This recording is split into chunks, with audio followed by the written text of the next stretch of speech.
Here we go, we're live. Hi everybody. If you're new here, then my name is Lindsay and this is my husband Jess, and we are your coaches and trainers at Hayes Cofell Performance Horses. We're here every Tuesday night at 7:30 and we are answering questions that are sent in by you guys. So if you have a question that you'd like for us to answer, you can send it in to hayescofellph@gmail.com and we will throw it into the mix, pick one out to answer on a Tuesday night at 7:30. And you can, if you're watching, you can leave us a comment, let us know that you're here so we can say hi and so that we know that you can hear us.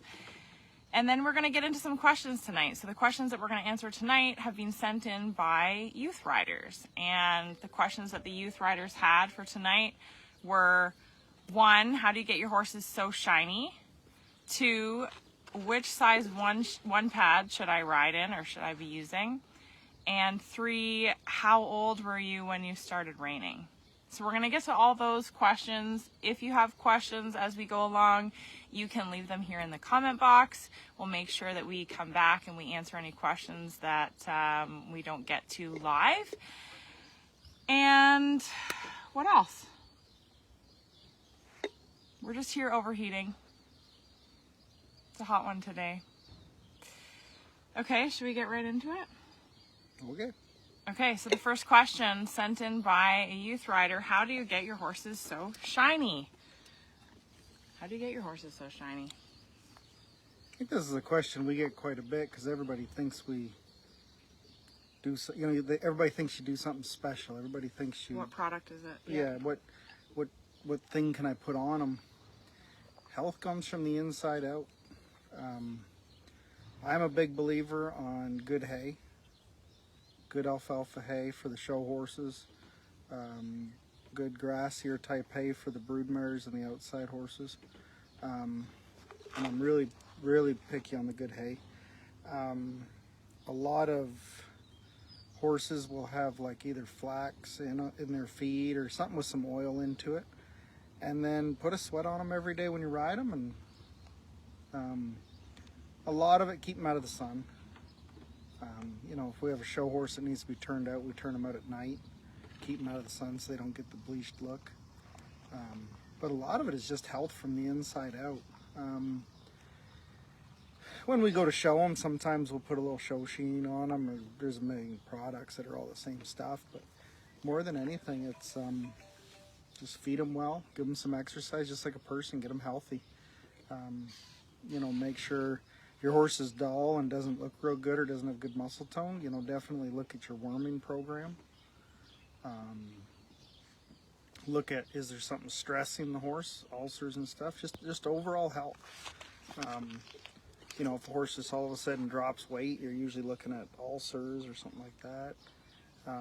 If the horse just has a tough time putting weight on, you're usually looking at, or just looks a little ribby and a little down, then it's usually worms. But the biggest thing is keep them out of the sun, ride them, feed them hard, feed them good. Good hay, good grain. Don't need a lot of fancy stuff, just good quality stuff. What do you think? Yeah, I think absolutely they have to be healthy. There are lots of great products out there on the market to make them shiny, but a truly healthy shiny coat comes from the inside out. Deworming, feeding, good grooming like with a curry comb or a little soft mitt where you're moving in circles all the way across the horse's body. You're stimulating the oil gland, spreading everything around, and not over bathing. That's the only other thing I would add to what you said is don't bath them too often. You can strip the coat of its natural oils, and you don't want to be applying too much product and robbing the hair of the natural oils, because nothing is better than Mother Nature. I think the products work best when just used at the show. Products work best when they're just used as needed, not all the time. You hose them off every day, you better be putting a little more oil in their feed. Yeah. And you can tell when you go to like a club show, not so much at the higher end shows, but you can tell when you go to a club show, you can tell who just put the product on yeah, the when a date horse has a before. dull coat with shine, lots of show sheen on it. Yeah, or who actually has them healthy. You know, it's a giveaway. Them horses will give it away. They'll tell you whether you've been feeding them well and you know, working them and muscle tone and all that stuff. It'll give it away. You don't worry about that. But I think, yeah, the more you're going to bath them, you know, the more you need some oil from the inside out. You know, of course, I love flax oil and corns and stuff like that have that natural oils. A lot of soy oil. You know, we use, like in our regular feeds, we just have ground soy. What is it? Soybean. Or Yeah, flax. there's a term, cooked. What is it? Extruded soy. Oh, yeah. Cooked soy. You know, you buy it at any feed mill. It's cheap. Basically, it's the main ingredient in most of the feed supplements. Just buy it in a bag. It's cheaper, and I'm Dutch, so I'm cheap. Nothing Great. special. Hope that answered your question. Nothing special. The Just main get 'em thing healthy. is, yeah, health. Focus on health and the shiny coat and, you know, the good feet and all the other things will come together. Great question for a youth to ask. I think that's a great question for a youth to ask. I think the other part of that, I think too, is if you start to notice their hair coat looking a little different, that's a huge red flag that you need to investigate what's going on. Yeah, get You a know, if fecal you have one sample that's or if you have one that's check your all of a feed. sudden shiny and slick and starts getting just a little bit of a hair coat in the summertime, you know, there's a good chance that'll be the giveaway if something's just not perfect in his health. You know, whether the long hair or that hair starts growing in and all that stuff. But that shiny hair coat will definitely give it away. So keep your eyes on them horses. All right, the next question was, which WONpad should I use? Do you want to answer that? I brought two down here to show the difference for anybody who Well, I doesn't guess know the biggest thing for anybody that doesn't know, the one pads are a saddle pad that we have. Oh, we've dealt in these things for years. And the difference is the 1 inch or the half inchers. Pretty self-explanatory. One is 1 inch thick and one is half an inch thick. There we go. That's you know, a the 1 thickness inch. in through here. Generally on a horse that's fairly healthy, I'll use a 1 inch saddle pad every day. And then when we have Vanna White over here modeling the saddle half inch pads. so you can see the difference. Usually we use the 1 inches every day. And then the half inchers we use at a horse show because we cover them up with a show pad, and the show pad's about half an inch, so it's the same thickness. I hate that when I go to show, and you know, if you have a regular saddle pad plus an extra pad you're not used to, it just feels awkward. The only time I differ from that is if I got some big fat horse that comes in for training. This is great advice for you. Well, if their horse is overly fat, Yeah, if your horse And is really fat, he's too fat, he has all that cushioning Yeah. over his over his rib cage anyways. So if he's, what am I supposed to say, big, obese? no, whatever you like. We're past the Everybody point. gets the, oh, big. No, If your they're horse- just too fat, If then your you horse go to a has half a lot inch of pad. fat coverage, then you don't need as much of a pad, but you should probably look at getting some of that fat off of them. Well, but until the easiest way to get them off is throw the half inch pad and go loping on them. Go low them. They need to get a little exercise in there. So we carry both out, like we ride in both of them, but 1 inchers are most of the time. I think most saddles and with most horses in today's day and age, unless there's something odd, you know, unless they're an odd shape or something, most horses are pretty comfortable in that 1 inch saddle pad, and most people are too. And then with that, of course, there's the materials. You know, I like the neoprene bottoms. They also make like a wool pad. Some people like wool on their horses. I like neoprene. You know, there's all the different things there. The one thing I will say about most saddle pads, though, is buy a good one. Buy one, but buy a good one. We see so many people come in and they have 6 different pads and they're trying every configuration. Buy a good one. Buy equipment. Buy it once. Buy good stuff. Don't buy 100 of them. Oh, and you'll save money by doing it too, because these are not as expensive as a lot of other ones. Which size WONpad should I use? So probably you need a 1-inch pad if you are showing and you're looking for a pad that goes underneath your show blanket. Then you could grab a 1/2-inch pad. If you have a horse that's really fat, you could grab a 1/2-inch pad. But yeah, like you said, 1-inch pad probably will make the most sense for most riders. Anne is asking, why do you prefer neoprene? They seem hot. They stay on. And they actually aren't that hot because horses sweat, it cools it down. There's no difference. Horse, they're going to sweat with a wool one on, they're going to sweat with a neoprene on. I like the neoprene. Most people can attest if they ride one of my horses right after me. I don't do cinches up very tight. I want them saddles to stay on their back, stay where they're supposed to be. I don't like to cinch them up real tight. I figure they need to breathe, and it's more important. We have them cinches right around where their lungs are. So I want to leave a lot of loose cinches, or looser cinches, and have them stick to their back so they're not twisting. And then from the rider's point of view, when that doesn't twist, if you think of a human being's weight moving side to side, you'll see lots of people as they're riding and their saddles are shifting left and right all the time.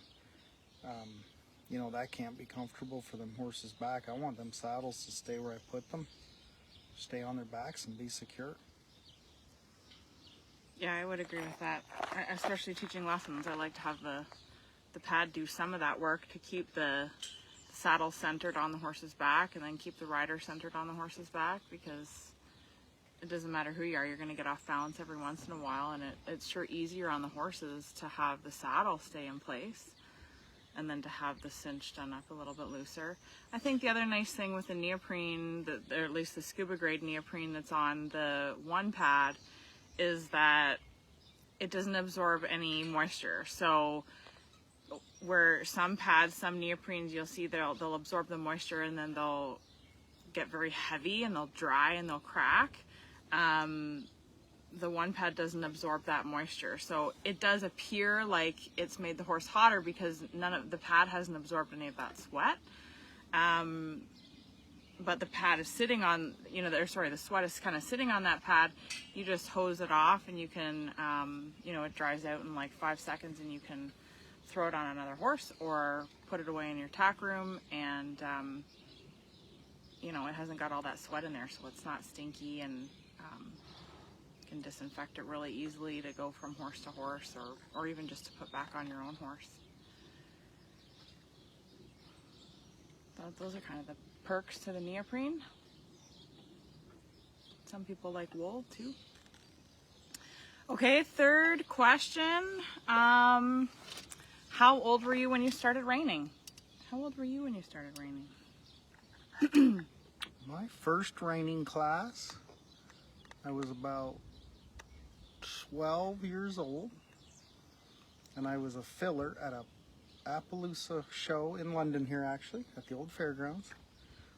And I had a great big barrel horse called I'm a Big Joker. And she was a big, there's no way she was a true Appaloosa. She had part graft in her, big feet and big head. And they needed to fill a class. It's too bad we don't have a video of that. Is there a video of that anywhere? You know how long ago that was? They didn't have videos Didn't in have every videos horse show. Not every horse show. Not everybody videoed every class back then. Oh. And I was the filler. Mm-hmm. Friends of ours from up by Exeter were trying to get a points on a little mare. Mm-hmm. And I had never reined. I had never changed leads. Mm-hmm. And this old barrel horse, my parents had bought it off of the Weeses in Brigden. She was a little hot, to say the least. She was a pretty big mare. And I got her through because I was so naive and just went, let's go. It was not pretty. and the horse that was supposed to win the class kicked out multiple times, and I got a Appaloosa reining point that day.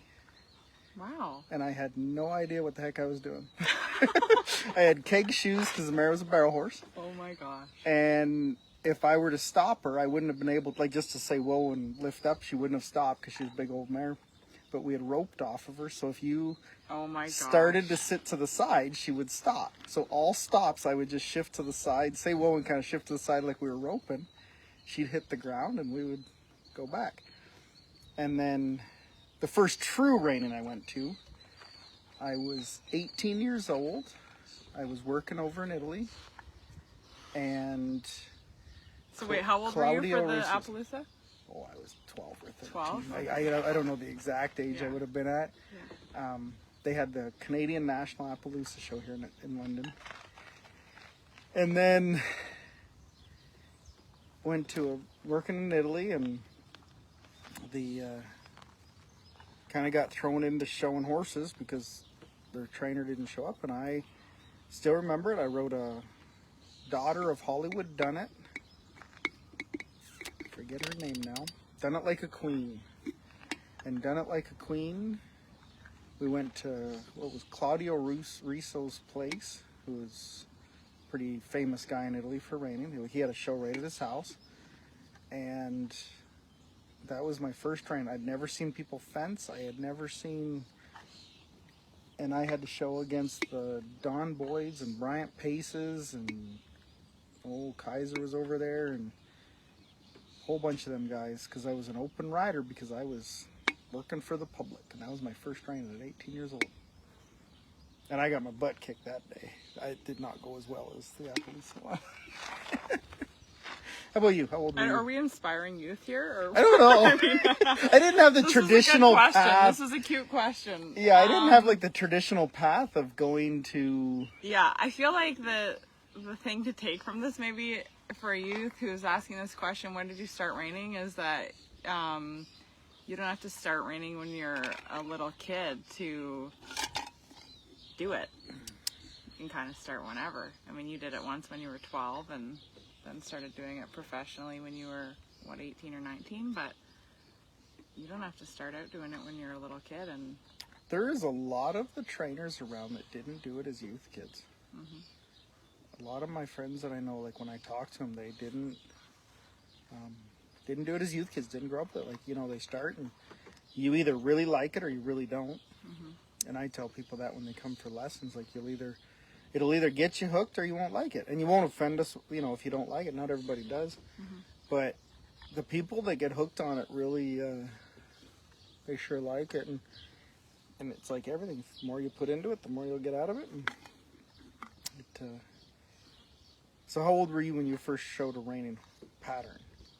I had to think about this a lot because I actually thought that it wasn't until, same thing, it wasn't until I was an open rider with you when I showed, but that's not true.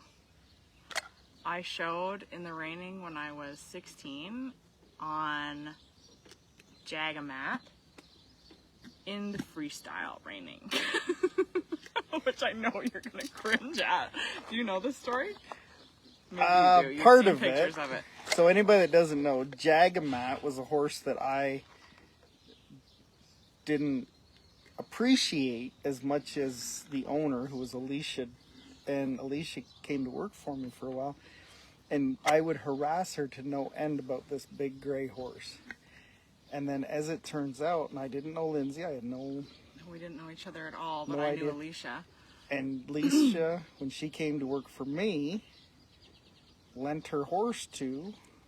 Leased a Lindsay. horse out to me, yeah. So I got to ride him, loved him. He taught me a lot of things, and I got to do my very first horse show ever.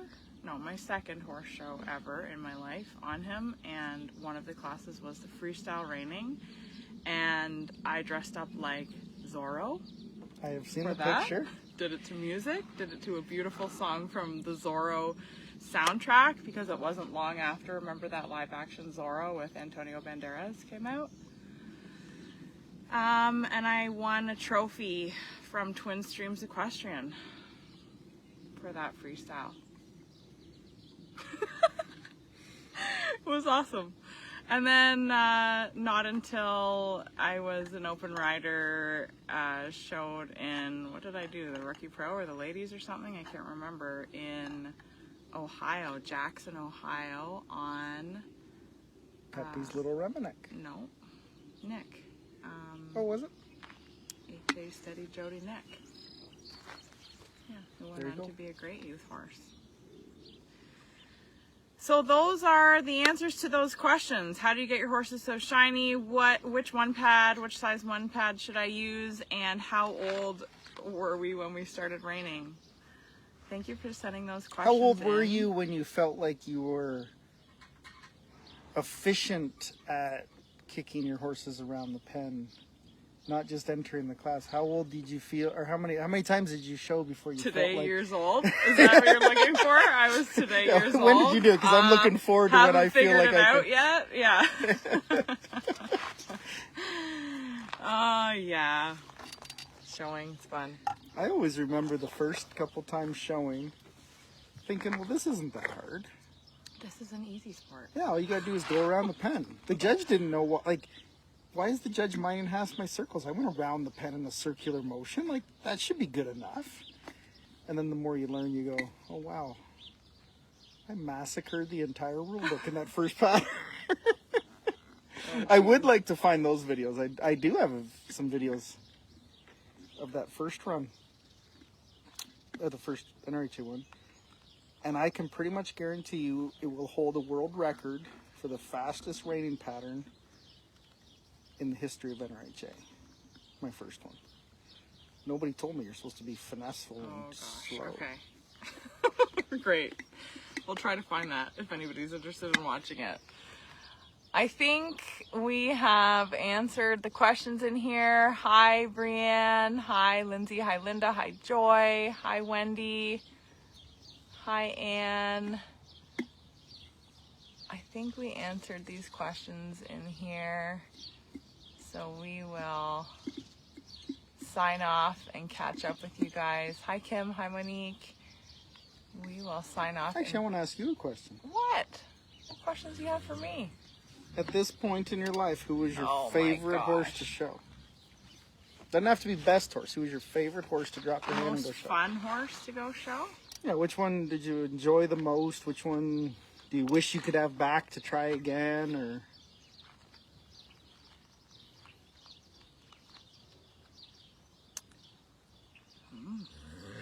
I don't know.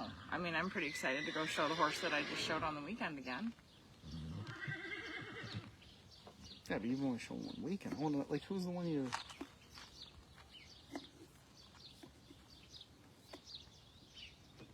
I don't know. I mean, the Dunnett stud. As long as it's not Jag. Can't be Jag. Jag is no longer with us, so that's not a very nice thing to say. I mean, the Jen Zanet, the Hollywood Dunnett stud that I showed a little bit. If I could go back in time and show him as a younger horse, that would be fun. He was fun. He was really fun to show because he was so... He just loved to work. He loved to do the reining. He loved to show, and I didn't know what I was doing, and he kind of took care of me. I think it would be fun to go back and show him again. What about you? You have way more options than I do. I have like a handful of options to choose from. You have a bajillion options to choose from.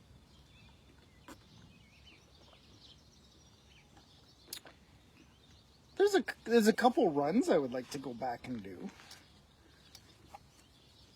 That's for sure. Oh, well, that wasn't the question. The horses I'd like to have back. And then we're going to wrap this up because we're going off script here. Nobody asked us this. There was it was actually Jen Zanet's half-brother. I would like to show him again. I showed him, the year that we first showed him, we were doing a lot of quarter horse. And he won a lot in the NRHA and the AQHA. But we showed him a lot in the AQHA. Xantari Cat was his name. He's by Terrace Catalyst. And I always felt like we used him up a little bit in the AQHA stuff. And then when we brought him over to the NRHA, we were just showing a bunch of AQHA. That's what everybody wanted to do that year. But that horse had such talent. And I wish I would have known now, then, on him and on a futurity horse I had over in Italy, Coyote Payout, just on how to show one and how to, I was young and I just didn't know how to set one up properly to really succeed, I think, and stay better longevity-wise. They both did good. I mean, they both won some stuff, but I would love to go back and do it better. But those are, for me, two very fun horses for me that I didn't get to show the way I would have. I shouldn't say the way I would have liked to have shown them differently. I don't regret how I showed them, but they were a lot of fun. Both of them have huge turnarounds. They could stop, they could just do all the maneuvers, and both of them had just enough personality. They were both maybe a little bit goofy. They weren't the perfect youth horses, but they both, at the time, were great for me because they had such personality and they needed to be rode a lot. They needed to be figured out mentally, so that was a lot of fun for me. But my problem is the ones I'm always looking at the 2 and the 3-year-olds. I want to show those ones. I want to see what's next. So that's that. There you go. That's that. Okay, thank you for watching with us, you guys. You can join us next week. Next week we're talking about what to do when you notice a change in your horse. So Anne asked this question a few weeks ago, sent this question in, and it was kind of more related to, I had mentioned that I have some massage therapy, equine massage therapy training, and she was asking how I use that to diagnose when I see changes in my horse, and we thought we should address that a little bit more. When you notice some changes in your horse, what should you do? How should you go about it? So we're going to talk about that next week. In other very exciting news, our online program Momentum turned 1 year old this week. Oh, really? Yeah. Well, congratulations. Yeah, it's been a year, and it's changed a lot. We're starting to learn more tech stuff. It's coming together. It's great. It's a great group of people. There's starting to be loads of resources in there, and it's only going to get better from here. So that is very cool. If you want to get more, if you want to find out more about clinics and in-person lessons, you can head to our website. If you want to find out more about Momentum, our online program, you can head to our website. It's just hayescofellperformancehorses.com. If you want to catch up on our updates from the weekend, you can have a look at our Facebook page or Instagram page, and you can connect with us there. If you have questions for us that you'd like for us to address in a Tuesday Night Live, you can send them to hayescofellph@gmail.com, and we will try to get to those as best we can. Now that everything's opened up in Ontario, this weekend is our first off-property clinic. That's right, you're giving a clinic, a cow horse clinic for the ORCHA with an old buddy of mine, Greg Crispin. The two of us will be doing a clinic together, and then they'll have their show next weekend. So that'll be fun. We had a show. Things are opening up in Ontario. We had a show last weekend, a clinic this weekend off property. We're allowed out. We're seeing so public. many humans now. We're on the loose. Okay, we're gonna wrap this up. Thanks for being here, guys. We hope to see you next week or sometime in between on our Facebook page or our Instagram page or inside of Momentum, or maybe even here in person. Have a good night. Good night.